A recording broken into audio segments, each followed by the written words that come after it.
అందరికీ నమస్కారం. నేను శిరీష. ప్రస్తుతం మనతో పాటు ఉన్నారు ప్రముఖ ఆధ్యాత్మికవేత్త శ్రీమతి బట్టి ప్రోల విజయలక్ష్మి గారు. అమ్మతో మాట్లాడదాం. నమస్కారం అమ్మ. నమస్కారం అమ్మ.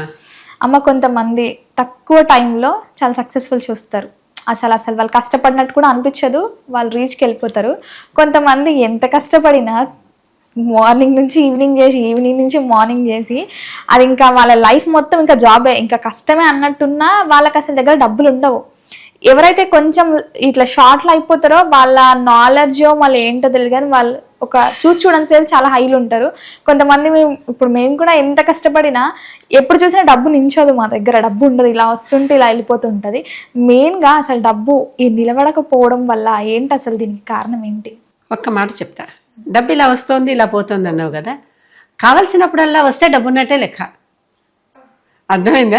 నిలవ ఉండాలని ఎప్పుడు అనుకోవద్దు. డబ్బు నిలవ ఉండే పదార్థం కాదు. అంటే అన్నం ఉంది పాచిపోతుంది మర్నాటికి నిలవ పెడితే, అవునా? పోనీ రోజు ఉంటుంది, రెండో రోజుకి పూర్తిగా ఖచ్చితంగా పాచిపోతుంది. అలాగే డబ్బు కూడా నిలవ ఉండాలని అనుకోవద్దు. అది చెంచల లక్ష్మీదేవి, ఒక చోట నిలబడదు. కానీ నీకు అవసరమైనప్పుడు అవసరమైనంత వస్తూ ఉంటే నీకు డబ్బు ఉన్నట్టే లెక్క. అర్థమైందా? ముందర మైండ్ సెట్ మార్చుకోవాలి. మనకు బ్యాంకులో ఎప్పుడూ 10 కోట్లు 50 కోట్లు 100 కోట్లు జమ ఉండాలి, ఎఫ్డీలు ఉండాలి అని అనుకోకూడదు. బ్యాంకులోనో మరో చోట అలా కాదు కావాల్సింది. మనకు అవసరమైనప్పుడు, ఇప్పుడు నీకు ఇవాళ 100 రూపాయలు అవసరం ఉంది, లేదా 1,00,000 రూపాయలు అవసరం ఉంది, లేదా 10 లక్షలు అవసరం ఉంది. అంత డబ్బు నీకు అందాలి ఆ రోజుకి ఏదో రూపంగా. నువ్వు కష్టపడకుండా అంటే ఎప్పుడో నీ శ్రమ ఫలితం వల్లే ఇంకో రూపంలో వస్తుంది. వచ్చినప్పుడు నీకు ఆ సమయానికి అది ఉంది, అయిపోయింది. అప్పుడు you have to be very grateful to god. ఎందుకని? నాకు అవసరమైనప్పుడు నాకు అవసరమైంది అందింది. నాకు ఆకలింగానే అన్నం అందితే, దాహమయంగానే నీరు అందితే ఎంత హాయిగా ఉంటుంది. అలాగే డబ్బు అవసరం ఉంది ఆ రోజు, అదేదో వృధా ఖర్చు కూడా కాదు, ఉంది. అది అందితే నువ్వు తృప్తిపడు. అది దేవుడు చెప్పే సంకేతం ఎప్పుడు అదే. కావలసినప్పుడు కావాల్సినంతగా కావలసిన వాళ్ళకి నేను ఇస్తాను అని చెప్తున్నాడు దేవుడు ఎప్పుడు. మనకు అది అవసరం ఉండాలి. ఇప్పుడు ఆవిడకి చీరలు అవసరమైతే బోల్డ్ చీరలు వచ్చి పడిపోలా ద్రౌపదీదేవికి. అంటే ఏది అవసరమైతే అది, డబ్బు అంటే డబ్బనే కాదు, ఏది అవసరమైతే అది వచ్చిందా లేదా, ఆ రకంగా అనమాట. ఆయన ధర్మరాజు సూర్యారాధన చేస్తే అక్షయ పాత్ర లభిస్తే, అక్షయ పాత్రతో వీళ్ళకి రోజు భోజనం కావాలి. అడవిలో అక్కడి నుంచి ఎలా సంబరాలు తెచ్చుకుని ఎలా చేసుకుంటారు? కోరిన భోజనం ఇచ్చింది అక్షయ పాత్ర. తినేవాళ్ళందరూ ఎంతమంది తిన్నా, వీళ్ళతో పాటు మరి ఋషులు మహర్షులు వాళ్ళందరూ కూడా వచ్చారు. వీళ్ళు 5గురు 6గురు ఏం వెళ్ళలే, ద్రౌపదిను వీళ్ళు 5గురు ఏం వెళ్ళలే, బోళ్ళంతమంది పరివారం వచ్చింది వెనకాల. మరి వాళ్ళందరూ కూడా భోజనాలు పెట్టాలి కదా, తమను నమ్మి వచ్చిన వాళ్ళకి. అంతమందికి అడవిలో ఎక్కడి నుంచే సంపాదిస్తాం? ఈయన ధర్మరాజు సూర్యారాధన చేశాడు, సూర్యుడు అక్షయ పాత్ర ఇచ్చాడు. అక్షయ పాత్రతో ద్రౌపది అందరికీ భోజనాలు పెట్టింది. అంటే పెట్టినా కొద్దీ వస్తూనే ఉంటుంది. మళ్ళీ ఆ రోజు కడిగేస్తే మళ్ళీ రాదని దానికో నియమం కనుక, కడిగే ముందు ఎంతమంది వచ్చినా భోజన సమయం అంతా చూసుకుని అందరూ తినేసాక కడిగేసుకోవటమేగా, ఏం చేస్తాం? అలాగా అది అంటే ఏంటి, మనకు అవసరమైనప్పుడు అవసరమైనంతగా అవసరమైన వస్తువు పదార్థం మనకు వస్తుంది. అప్పుడు మనం వీఆర్ రిచ్. అంతకంటే మనకి మాత్రం ఏం చేస్తాం? అవునా? అది మనం భావించాల్సింది ఎప్పుడు కూడా. ఇప్పుడు మనకి ఒకసారి నిజంగానే అవసరం వచ్చింది, ఆ అవసరానికి మనకి ఆ సమయంలో అది కొనుక్కోవటానికి డబ్బు లేదు, అప్పుడు అదే పేదరికమే. వెనకాల ఎంత డబ్బున్నా ఆ సమయానికి మన చేతిలో లేదు, అది పేదరికమే. ఇలా మనం భావించినంతసేపు ఎవరు దరిద్రుడు ఎవరు ధనికుడు అనేది ఇక్కడ తేలిపోతుంది, మొట్టమొదటి విషయం. ఆ తర్వాత పూర్వజన్మలో ఎవరికైనా నువ్వు దానం చేసి ఉంటే ఆ దాన ఫలితంగా ఎప్పుడైనా కూడా నువ్వు నాటిందే కదా నీకు వస్తుంది. నువ్వు లోపల పొలంలో ఏ విత్తనం వేస్తే ఆ చెట్టే వస్తుంది, ఆ ధాన్యమే వస్తుంది. కానీ పెసరగింజలు వేస్తే మినపగింజలు పండవుగా కదా. కనుక నువ్వు దానం చేస్తే నీకు ఆ సమయానికి అది వచ్చి అందుబాటులోకి వస్తుంది. పోనీ ఆ పూజ చేసుకుంటే కింద జన్మలోనో ఇప్పుడు వస్తుంది. ఇప్పుడు కొంతమంది తేలిగ్గా వచ్చేస్తుంది, ఊరికే వచ్చేస్తుంది, కొంతమంది కష్టపడ్డా రావట్లేదు. అది ఇంకొక ప్రశ్న మీది. ప్రహ్లాదుడు, ధ్రువుడు వీళ్ళందరూ ఉన్నారా? వీళ్ళకేంటి చిన్నప్పుడే వచ్చేసిందిగా. అవునా? చిన్నప్పుడే వచ్చేసిందిగా.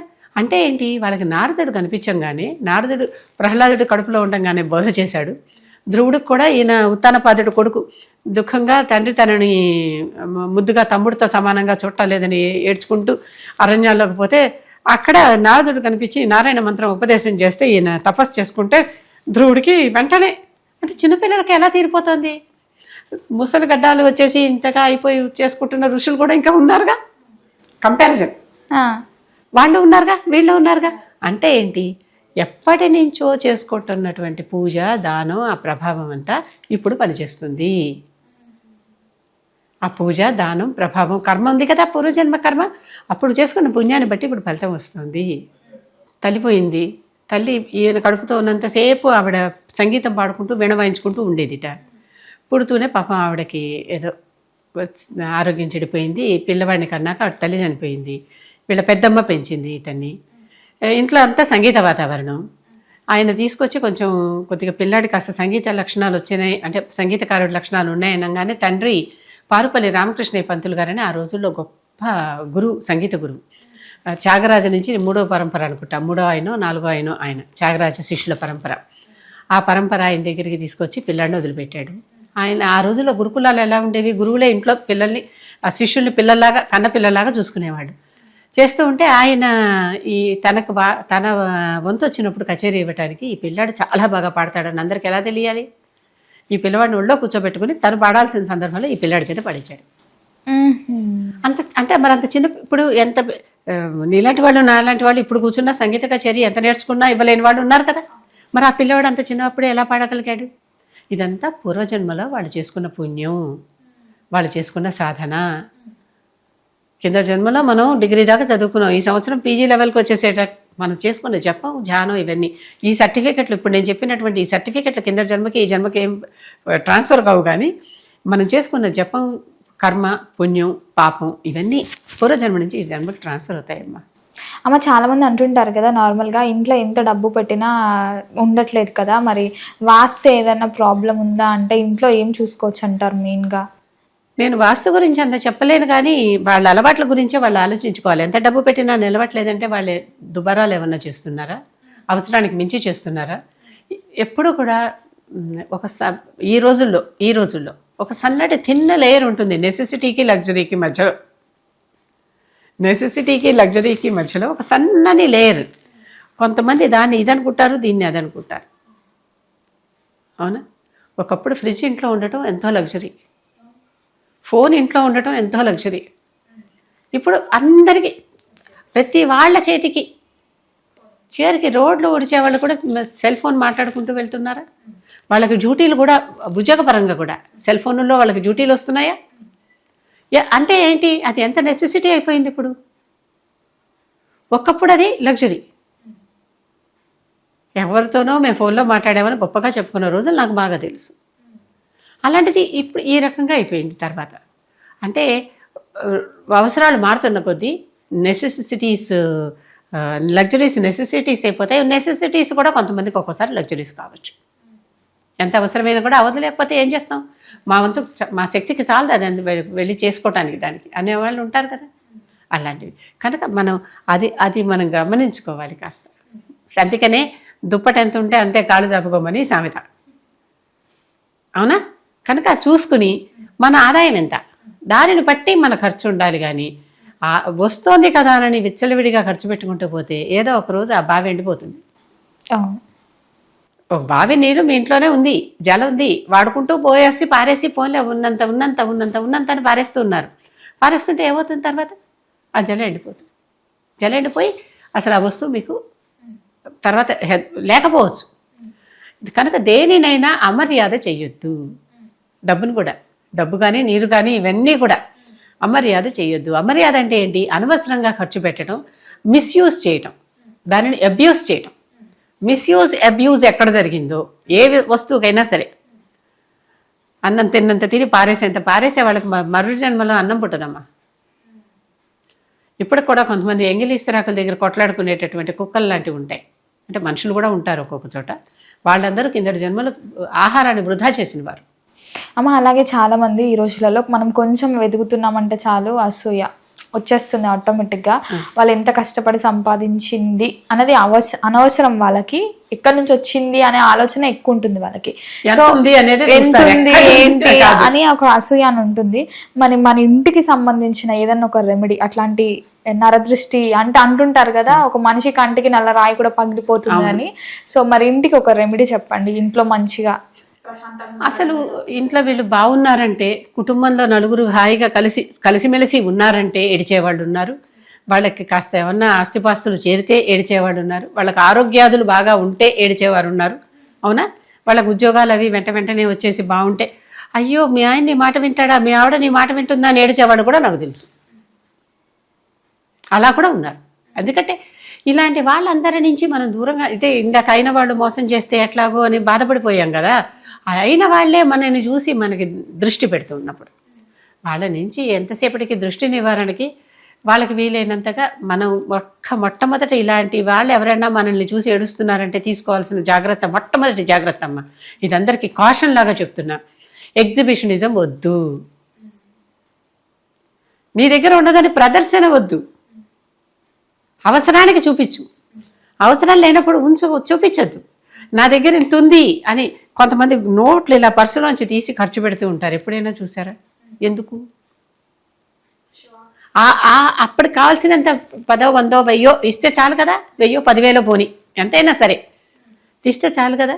నువ్వు ఇంత కట్ట తీసి దాంట్లోంచి 4 నోట్లు తీసి అవతల వాళ్ళకి ఇచ్చి మళ్ళీ ఈ కట్ట లోపల పెట్టుకోవాల్సిన అవసరం లేదు కదా. అవునా? కొన్నాళ్ళ క్రితం నాకు పర్సనల్గా జరిగిన ఒకటి చెప్తా. నా దగ్గర చాలా బంగారం ఉండేది. నేను చక్కగా వేసుకునేదాన్ని. కష్టార్జితమే. నాకు ఎక్కడ లంచాల నుంచి వచ్చేటటువంటి ఎటువంటి అవకాశము లేదు. ఎవరి దగ్గర నుంచో కొట్టుకొచ్చే అవకాశము లేదు. ఎవరో నాకు గిఫ్టులు ఇచ్చిన అవకాశము లేదు. అంతా కష్టార్జితమే, కొనుక్కున్నవే. పాపం మా ఆయన నాకు చక్కగా ఏమంటారు, రోటీ కప్పడం మకాన్ ఆయన అరేంజ్ చేసేసారు. నా జీతం నేను దాన్ని ఖర్చు పెట్టక్కర్లేదు. నాకు ఆయన అన్నం పెడతారు, బట్టలు కొని పెడతారు, ఇల్లు ఉంది కనుక నాకు వచ్చిన జీతం అంతా నేను బంగారం కొనుక్కునేదాన్ని. కష్టపడి ఉద్యోగం చేస్తేనే వచ్చింది కదమ్మా. పొద్దున్న 9 నుంచి సాయంత్రం 6 దాకా ఉద్యోగం చేస్తేనే కదా ఎవరికైనా జీతాలు వస్తాయి. నెల తిరిగేసరికి వచ్చాయి. అది చూసందరూ నీకు బోల్డ్ బంగారం ఉంది, నీకు బోల్డ్ బంగారం ఉంది అంట మొదలుపెట్టారు. ఉన్నది కదా, ఉన్నది దాచుకోవటానికా? నా కష్టార్జితమే కదా. దొంగతనం చేసేం సంపాదించలా, లంచాలు చూసుకుని ఏమీ సంపాదించలా. ప్రతిదీ నా జీతం నుంచే, ప్రతిదీ నేను ఇన్కమ్ ట్యాక్స్ కట్టిన డబ్బుల్లో నుంచే, అది కూడా అంతే కదా చేసింది. కనుక ఇది చూసి నాకెందుకో ఒకసారి విరక్తి వచ్చేసి ఉన్న గోల్డ్ అంతా తీసేసా, అమ్మేసి డబ్బులు మా ఆయనకి ఇచ్చేసా. ఏమన్నా చేసుకోండి నాకు తెలియదని చేశాక తర్వాత నగలు లేవు. ఎక్కడికైనా వెళ్తే ఎవరైనా నన్ను రావద్దంటారా? రావద్దంటే నన్ను రావద్దంటున్నారా? నగలు లేక నన్ను రావద్దంటున్నారా? అంటే ఇన్నాళ్ళు ఆహ్వానించింది నన్నా, నా నగలనా? అవునా? అలాంటి వాళ్ళ దగ్గరికి నేను మళ్ళీ వెళ్ళక్కర్లే. ఇన్నాళ్ళు నన్ను కాదు నా నగలనే ఆహ్వానించారన్న వాళ్ళ దగ్గరికి ఇక సంబంధం అక్కర్లే. తేలిపోయారుగా. అంతే. అంటే మనం ఏ వస్తువునైనా మనకు అది బాధిస్తోందని తెలిసినప్పుడు వదులుకోవటం నేర్చుకోవాలి. ఆ వస్తువు మనని బాధిస్తోందని, అది మమకారం కూడా. ఆ మమకారం వల్ల మనం బాధపడుతున్నామని తెలిస్తే ఆ మమకారాన్ని కూడా వదులుకోవటం నేర్చుకోవాలి. వదులుకొని అంటే విరాగిగా తటస్థుడుగా ఉండటం నేర్చుకోవాలి. ఎప్పుడైతే ఈ తటస్థ సూత్రం వర్తిస్తుందో, అందరూ పాటిస్తారో, ఇక వాళ్ళకి ఎవరికి ఏం చేయదు. ఇంకొకటి అయినా కూడా వచ్చేవాళ్ళు ఉంటారు. అసలు వస్తువులకే కాదు, ఆస్తులకే కాదు, ఇళ్ళకే కాదు, అబ్బా నువ్వు బాగున్నావే అని దిష్టి పెట్టేవాళ్ళు కూడా ఉంటారు. అబ్బా నువ్వు ఎంత బాగున్నావు ఇవాళ అని దిష్టి పెట్టేవాళ్ళు కూడా ఉంటారు. చాలామంది ఉంటారు. చక్కగా నుదుటిని ఇంత బొట్టు పెట్టుకోండి అమ్మా, కనిపించేలాగా పెట్టుకోండి. దిష్టి దాని మీద పోతుంది. ఈ బొట్టు మళ్ళీ మొహం కడిగేసుకుంటాం, పోతుంది, మళ్ళీ పెట్టుకుంటాంగా ఇంకోటి. మళ్ళీ కాస్త కుంకుమ టిక్లీలు పెట్టుకుంటున్నాం, ఈ మధ్య పెట్టుకుంటాం కదా. ఎంత కుంకుమ పెట్టుకున్నా టిక్లీ పెట్టుకుంటే ఏంటంటే ఇక్కడ మనకి 3వ అగ్నినేత్రం ఉంటుంది. అందరికీ ఉంటుంది. శివుడి కంటే తెరుచుకుంది ఇలా కనిపిస్తోంది ఏ కామదహనం చేసినప్పుడో ఏ పరిస్థితుల్లోనూ. కానీ అందరికీ అక్కడ అగ్నినేత్రం ఉంటుంది. అది మనకి విచ్చుకోదంతే, అది జ్ఞానాగ్ని నేత్రం. అది విచ్చుకున్నప్పుడు అక్కడ అగ్ని అంటే ఆహుతులు వేయాలి కదా. ఈ పసుపు కుంకుమ అక్కడ ఆహుతి వేస్తామమ్మా, గంధమో బొట్టో ఏదో ఒకటి. అర్థమైందా? మనం వేసేటివన్నీ ఈ పెట్టుకున్న బొట్లు ఉన్నాయి కదా రకరకాలవి, అవన్నీ అక్కడ ఆహుతులు అన్నమాట. ఆహుతి వేయండి, ఇక మీ జోలికి ఎవరు రా. చక్కగా అది కనిపించేలా పెట్టుకోండి. ఏదో కనిపించకుండా పెట్టుకుంటే కూడా లాభం లేదు. అసలు కనిపించాలనే కదా దిష్టి, దాని మీద పోవాలనే కదా మనం పెట్టింది. కనుక అదొక ఉపాయం. అలాగే ఇంటికి కూడా ఏమన్నా ఇంటికి రాగానే కనుబడేలాగా ఒకటి ఏదైనా పెట్టండి, దిష్టి అంతా దాని మీద పోతుంది. అందుకే మంచిగా బయట ఒక రకం రాక్షసుడు బొమ్మలు అలాంటివి పెట్టుకోవటం మొదలు పెట్టారు కదా, అది దాని మీదకు పోతుంది దృష్టి. ఏంటి ఇంత పెద్దగా ఇలా పెట్టారు అని ఫస్ట్ దాన్ని చూస్తారు. వెళ్ళిపోతుంది. గుమ్మడికాయ పెట్టుకోవటం, అలోవెరా చెట్లు పెట్టుకోవటం, లేకపోతే గణపతి బొమ్మ పెట్టుకోవటం, ఇలాంటివి ఉన్నాయిగా, పెట్టుకోండి. అక్కడే అయిపోతుంది. గుమ్మల్లోనే వాళ్ళు తీసేసి దాని కింద నుంచి పెట్టుకొస్తారు. అవి వెళ్ళిపోయినాయి. వెళ్ళిపోయాక ఇక వాళ్ళు కాస్త కొంచెం క్లీన్ అయిన మైండ్తో ఇంట్లోకి వస్తారు కనుక అంత నష్టం ఉండదు. అయినా కొంతమంది కన్నులు ఎప్పుడు వచ్చినా వాళ్ళు వచ్చి వెళ్తే మనకి ఏదో నష్టం అవుతుంది, కనీసం జ్వరమైనా వస్తుంది, ఒళ్ళు నొప్పులైనా వస్తాయి అనుకునే వాళ్ళు ఉంటారు. అలాంటి వాళ్ళు వచ్చినప్పుడు ఉప్పు దగ్గర దుడిచి పడేసుకోవటమో ఏదో అలాంటివి చేయండి, చేస్తే మంచిది. మొత్తం మీద మాకు ఎన్నో మంచి విషయాలు తెలియజేసినందుకు ధన్యవాదాలమ్మా.